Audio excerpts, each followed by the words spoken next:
What's up, guys? I'm back with another video. Today I have Everett here with me. What's in your mouth? What is that? I don't know what that is. Based on the title, you can probably tell that this video is going to be about things about pregnancy, childbirth, and postpartum that people don't really talk about.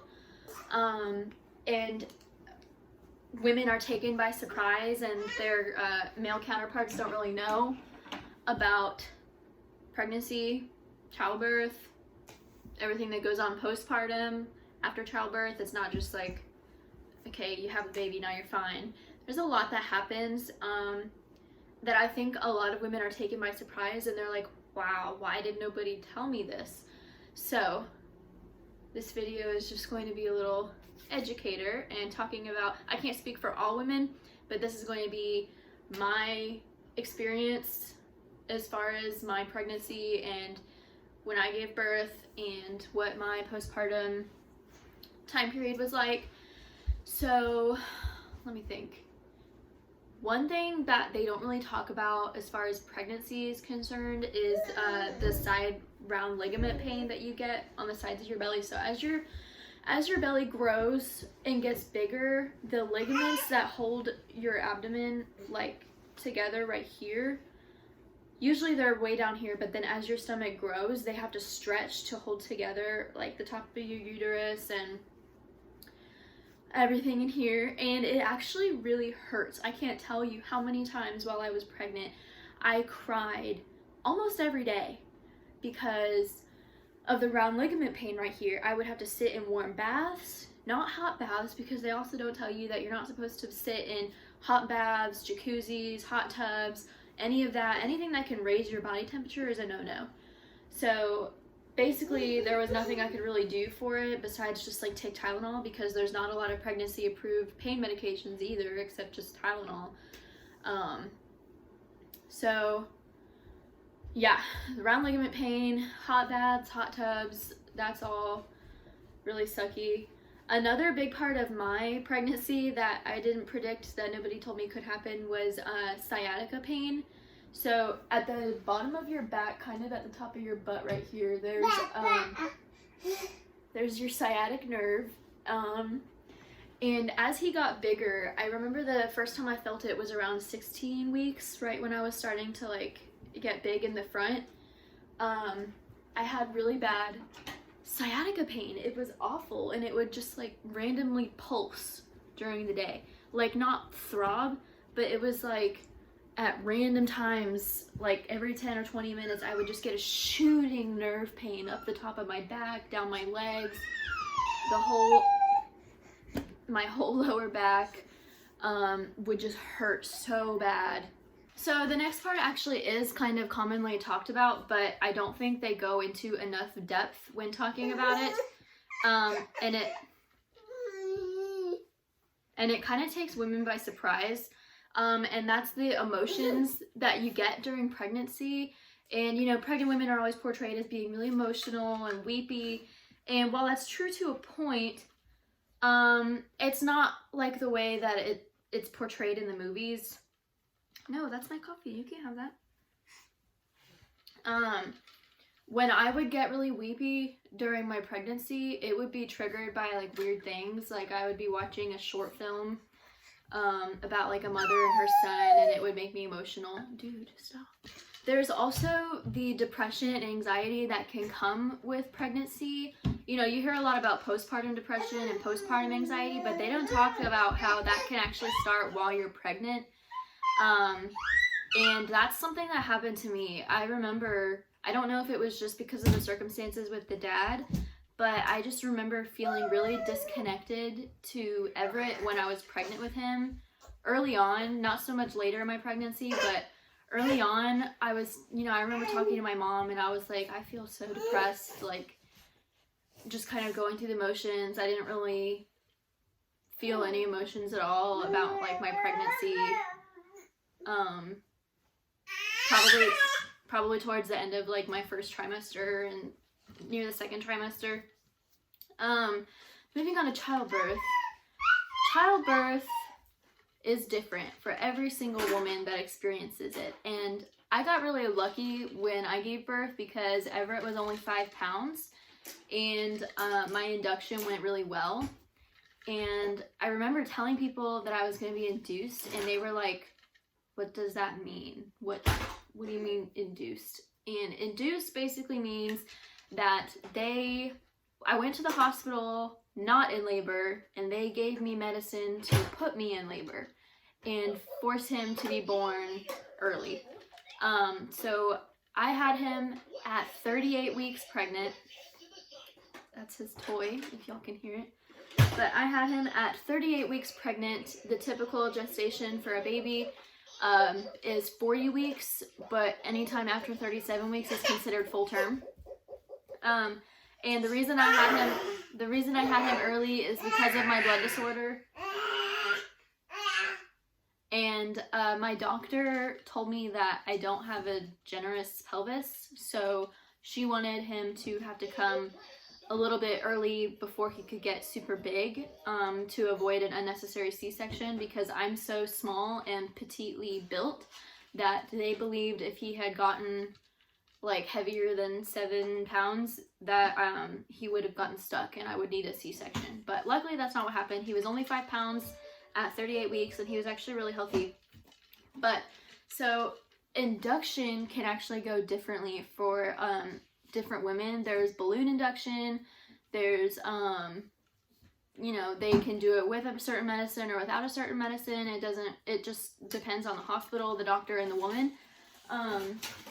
My induction was basically, I checked into the hospital in the evening around 8 o'clock, went through registration, got my blood work done, my vitals taken, they hooked me up with an IV for fluids, and then they take Cervidil, which is the first medicine, and they actually put it in your cervix, which is really uncomfortable, but it's just something they have to do. Some hospitals don't do that, mine did, and it actually was very uncomfortable, but I only had it in for like not even 12 hours, so it wasn't that bad, and I had it in basically all night, and I was hooked up to my IV. I had a belt at the top of my belly to monitor contractions, and a belt at the bottom of my belly to monitor his heartbeat, and I could see both of like the lines on the monitor, and every time I felt like I was having a contraction, it would actually show up on. Basically, they put in the Cervidil, and I had it in all night while hooked up to my IV with my monitors on my belly. And then, so they started the Cervidil at like 10 o'clock that night, and then I could barely sleep all night, mostly because of the discomfort and the fact that I had like anxiety, like, oh my gosh, I have to give birth tomorrow, like, how often does that happen? So I actually asked them to bring me a sleeping pill. I forgot what it is, but they told me that it was an option, and I opted for it because I knew that I was going to need my energy for the next day. And so they brought me a sleeping pill. I ended up sleeping for a couple hours that night, and then the next morning at 7:30 my nurses came in my room to start me on the next medicine. So some women actually don't need the next medicine, but I did.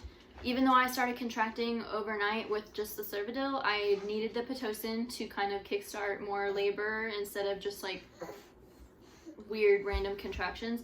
And some women are only on this medicine for a few hours, and some women can be on this medicine for 3 days. It just depends. I started the medicine at 7:30 in the morning, and he was born at like 4:23 in the afternoon. So I wasn't really on it for that long. Another thing about childbirth is that you might throw up. I remember crying when I was in labor because I was hungry and I wasn't allowed to eat because I had my epidural. And my mom and my best friend were in the room, and they were both eating, and I was watching them eat, and I was crying because I wasn't allowed to have any more food. And then it's a good thing that I didn't have any food because I ended up throwing up when I was in labor.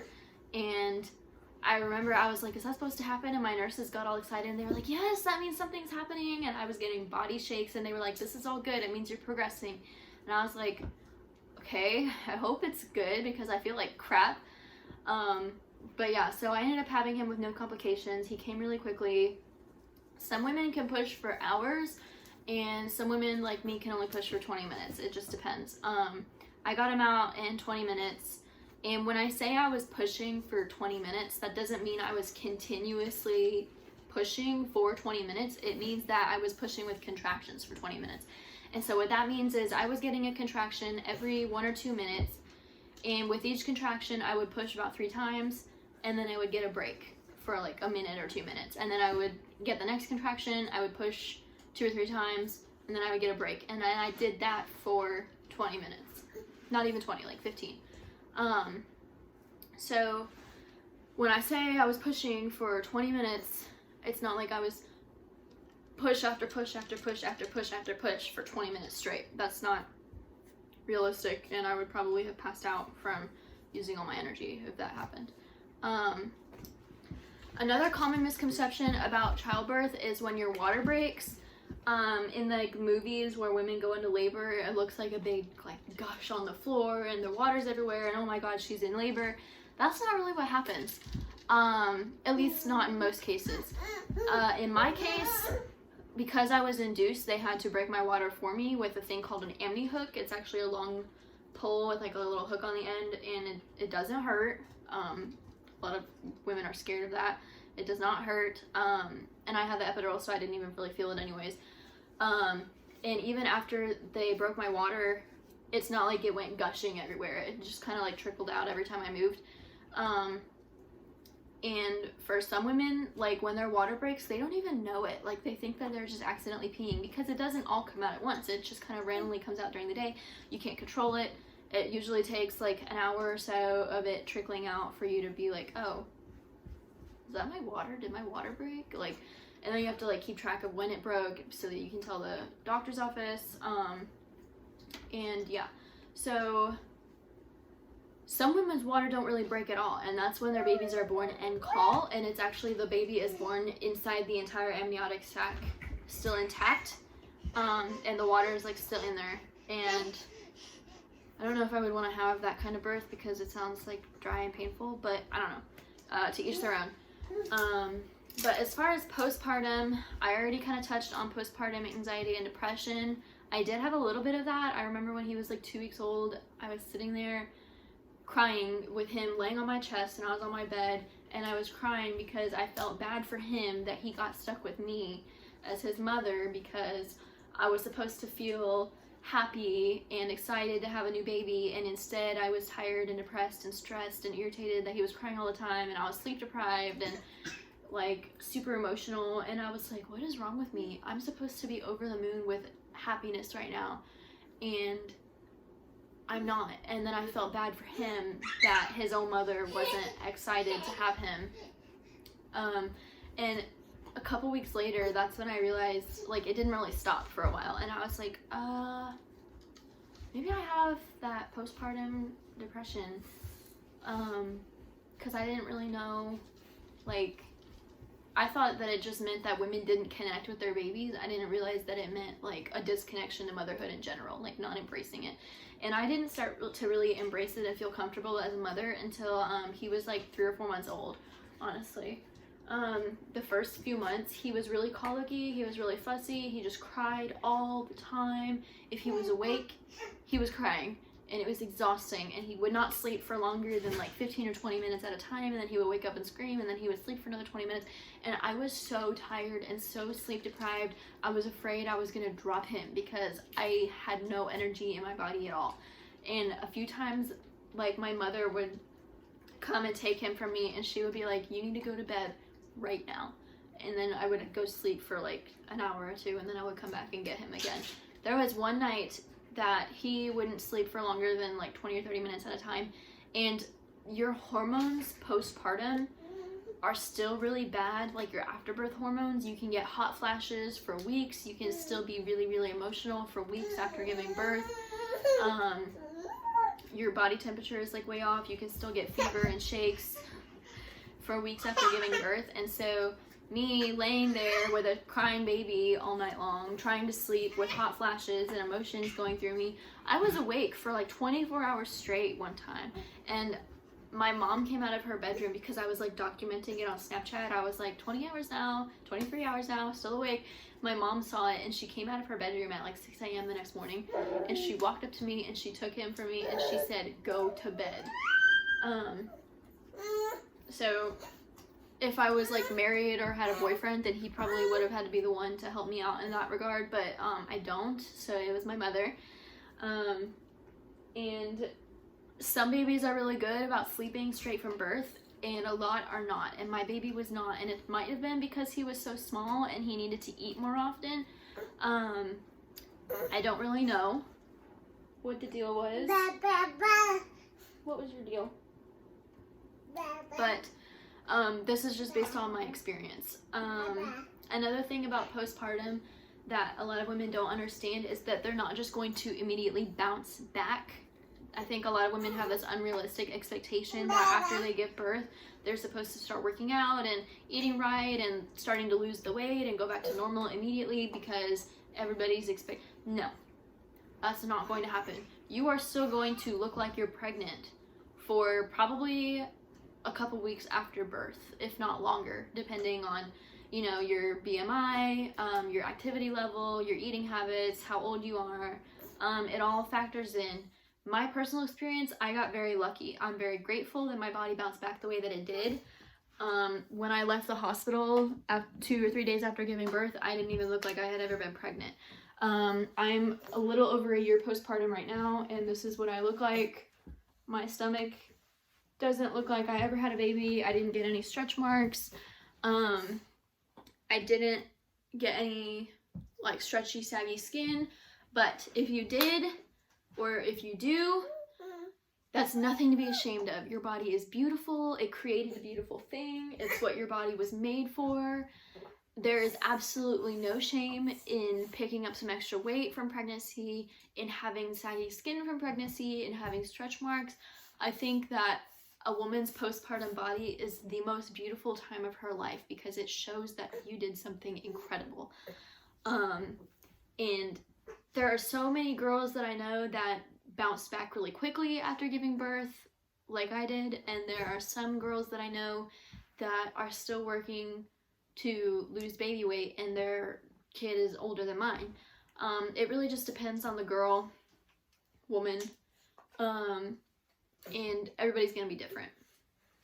Another thing that they don't really talk about postpartum is breastfeeding. Some women choose not to breastfeed, that's fine. Some women choose to breastfeed for 2 or 3 years, that's also fine. Currently, he is still nursing. He's a little over a year old now. I'm not really sure when we're gonna stop. He only nurses a few times a day. But I think a lot of women have this misconception that nursing and breastfeeding is going to come very naturally, and that it's the easiest thing in the world and your baby's just gonna know what to do right off the bat and it's instinctual. And while some of that is true to a point, that's not always the case. Breastfeeding was really hard for us in the beginning. I don't think he really started latching on and nursing until he was 6 weeks old.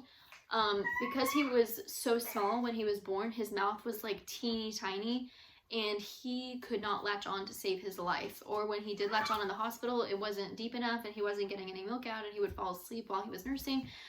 So I actually had to hand express in the hospital some of the pre-milk out. That's called colostrum. That's for newborns. And feed it to him, like I had to squeeze it into a cup and then feed it to him with a syringe and syringe it into his mouth, or take a spoon and spoon it into his mouth, just so that he could get some food into him because he did not want to nurse in the hospital. And then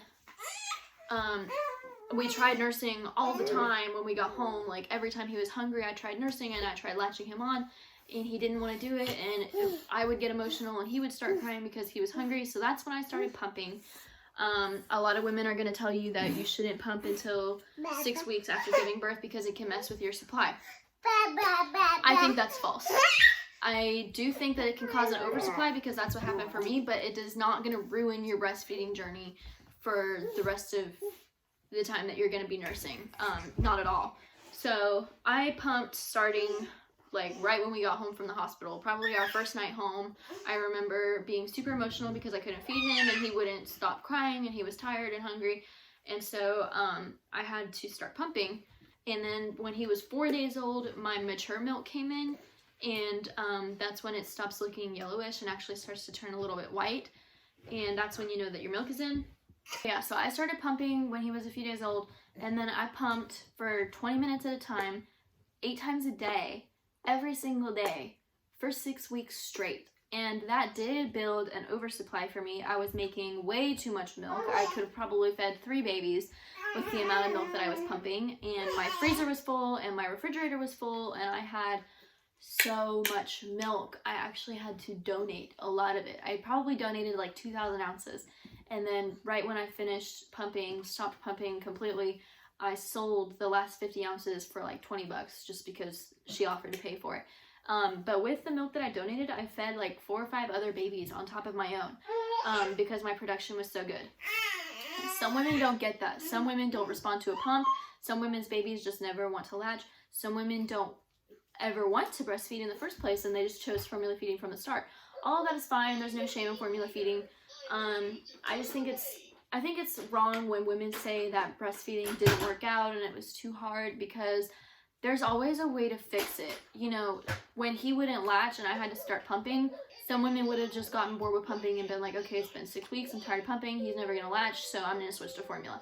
That's okay, but that doesn't mean that you can never ever breastfeed again just because your baby won't latch.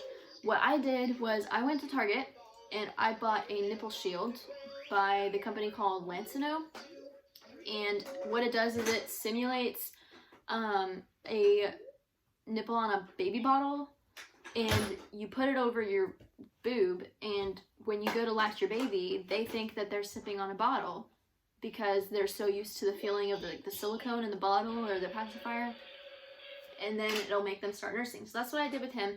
We had to use the nipple shield for 2 months, and then finally, when he was about 4 months old, 4.5 months old, he was able to nurse, finally, without the nipple shield, just straight nursing, latching and nursing, no problems. And then I would only pump if I had to leave milk for him for like a babysitter, or if I was going out and I needed a bottle behind with him, or we were going out in public and I didn't feel like nursing in public, I would bring a bottle. And after he started latching on and nursing, that's when I started donating a lot of the milk in my freezer, because I knew that as long as he was going to be able to nurse straight from me, I wasn't going to need 2,000 ounces of breast milk sitting in my freezer. So if you have worries about breastfeeding or you're having trouble breastfeeding, my suggestion is to see a lactation consultant, do your research. If you think that you're not pumping right and you're not getting anything out when you're pumping, you might need to adjust your flange sizes, or you're not using your pump the right way, or you need to try a different pump, or you can try a hand pump as opposed to a electrical pump. But you know, one thing that I learned from breastfeeding is that you just have to not give up, because I know so many girls that gave up and they're like, breastfeeding didn't work out for me. And 9 times out of 10, there is something else you could have done to make it work. Now, if you've exhausted all avenues, you've talked to a lactation consultant, there's nothing else you can do, your baby is absolutely refusing to nurse, you're not responding to any pump on any flange size, on any setting, and you've been trying for months and it's just not working out, there is absolutely no shame in formula feeding or getting milk donation. Like, because I was donating my milk to women who couldn't nurse, and I didn't shame them for that. I didn't say, did you try harder? No, I don't think anybody should be shamed for not being able to breastfeed, but based on stories that I've seen and women that I know who said breastfeeding didn't work out, 9 times out of 10 it could have, and they just didn't take the necessary steps, or they weren't educated enough to know that there's something else that they could have done to make it work. So breastfeeding also can burn a lot of calories. That's another reason why I lost like 30 pounds within a month of giving birth, because of the amount of milk that I was pumping. It was burning like an extra 1,000 calories a day for me. It was insane. I felt like all of the weight was just coming off of my body in gallons of breast milk. It was absolutely insane. So that probably was a big factor in me being able to lose the weight that I did. Another thing about postpartum that you don't really hear about when you're pregnant is your baby sleeping through the night. I kind of touched on this earlier, but your baby is not going to sleep through the night right away. And I know that people are like, oh yeah, I'm gonna have to wake up every few hours at night. I was under the impression that because my baby needed to eat every 3 hours based on my breastfeeding class, that I was going to be waking up every 3 hours. And that's not the case. As I said before, I was awake for 24 hours straight one day because my baby wasn't waking up every 3 hours. My baby was waking up every 30 minutes for like 2 weeks straight. He wouldn't sleep for longer than 20-30 minutes at a time, and everybody was like, what is wrong with your baby? He doesn't sleep. I was like, I know. And some babies sleep through the night as soon as they come home. I slept through the night at 6 weeks old. He didn't sleep through the night until he was 10 months old, and it was only because I moved him out of my bedroom and put him in his own separate nursery.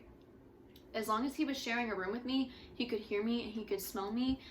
He would wake up all hours of the night. And finally, when we moved upstairs and we got our different bedrooms and he went into his own nursery, then he actually slept 12 hours straight his second or third night in his own nursery. And I was like, oh my gosh, this is insane. He's 10 months old. He's finally sleeping through the night. I finally feel well rested. As a new mother, you will not feel well rested for like a year after giving birth. Even if your baby sleeps through the night by 2 weeks old, you are not going to feel well rested until several months down the line, unless you have like a nanny or you drop your baby off with your mom all the time to take care of your baby. You know, even if your baby is sleeping through the night, you're going to be constantly taking care of them during the day. If you're breastfeeding, that's really exhausting. It takes a lot of your energy, changing diapers, dealing with the crying, dealing with the emotions and the hormones. All of that is extremely energy consuming. So even if you're sleeping 7 or 8 hours straight at night, it's going to feel like you've never slept at all, because motherhood is so exhausting every which way you look at it. Women really aren't prepared for it. And I think that's why a lot of women have a baby and they're like, this isn't what I thought it was going to be like at all. And that's where a lot of postpartum depression and anxiety comes into play, is they were completely unprepared for how their life is going to change after having a baby.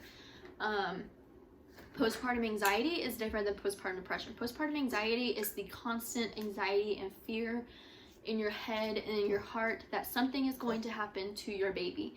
You're going to constantly be checking on your baby's breathing. Every 5 minutes, you're going to be popping in the room, seeing if they're okay, watching their chest to see if it's rising. You're going to be afraid that your baby's going to die in their sleep. That's normal to a point, because SIDS is a thing. Every woman is going to worry about their baby to an extent, but if it's getting in the way of your everyday life, it's the only thing you can think about. It keeps you up at night. You cannot sleep or function unless you're like staring at your baby and have absolute certainty that nothing's going to happen to them. That is when I consider it to be postpartum anxiety. You know, always being concerned that, you know, they're going to die, being afraid for them to go to sleep because of SIDS and you're afraid they're going to die in their sleep. I had that to a point, but I didn't ever go to sleep while he was asleep in the crib and feel fear that I was going to wake up in the morning to a dead baby. That never really crossed my mind. So I don't think I had a lot of postpartum anxiety as much as I did have postpartum depression. But that is a possibility. I've seen it, I've heard it with a lot of different women. And it's definitely something that takes a lot of women by surprise. Anyway, I'm going to wrap up this video. I think I touched on a lot of points. I have to go to work now and he's getting really fussy and noisy. So, thank y'all so much for watching. Make sure you like, comment, and subscribe to my channel. And I'll see y'all in the next video.